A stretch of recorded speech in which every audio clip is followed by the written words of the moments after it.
Video. April 16, 2024, araw ng Martes, bumuhos po yung napakalakas na ulan dito sa may United Arab Emirates.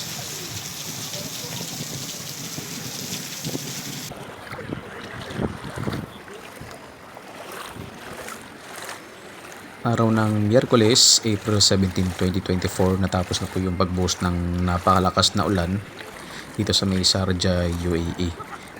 Take note po pala, hindi lang po sa may Sharjah kundi sa buong United Arab Emirates po. Dahil Pinoy tayo guys, makikimartis tayo kung ano ba yung nangyari pagkatapos ng pagbuhos ng malakas na ulan. Ayan, kung makikita nyo po, lubog po sa baha ang ating mga kalsada. Ito po ay sa may parting Mega Mall po. Ayan po, makikita nyo po hanggang tuhod po yung tubig.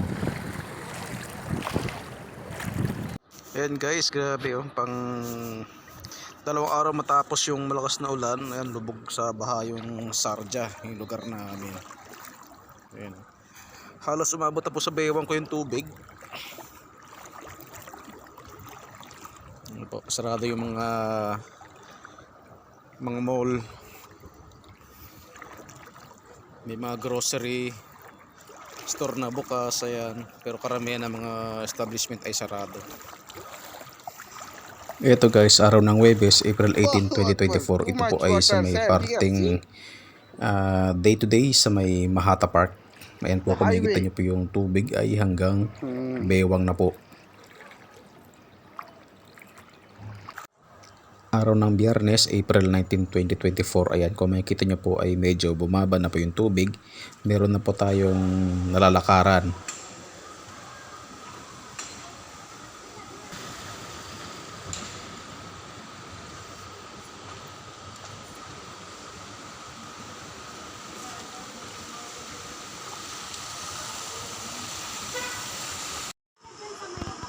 Araw ng Sabado, April 20, 2024, kung makikita nyo po ay may tubig pa rin po yung ating kalsada.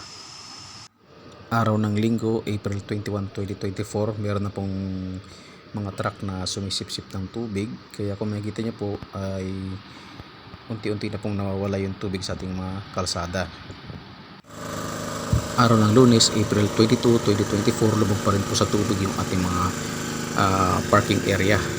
So ang ginagawa nila, sinisipsip po nila yung tubig na nasa parking area palabas po ng kalsada. Ayan po, kung makikita nyo po ay may tubig pa rin yung kalsada, pero pwede nang daanan ng mga sasakyan. Hindi kagaya dati na hanggang bewang ang tubig na hindi makatawid yung mga sasakyan.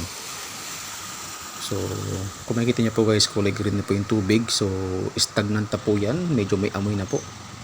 Good news ito guys, dahil unti-unti na pong babalik ang dati sa normal, pero ang bad news po ay makakaranas po ulit tayo ng mga pag-ulan this week. So ingat po kabayan.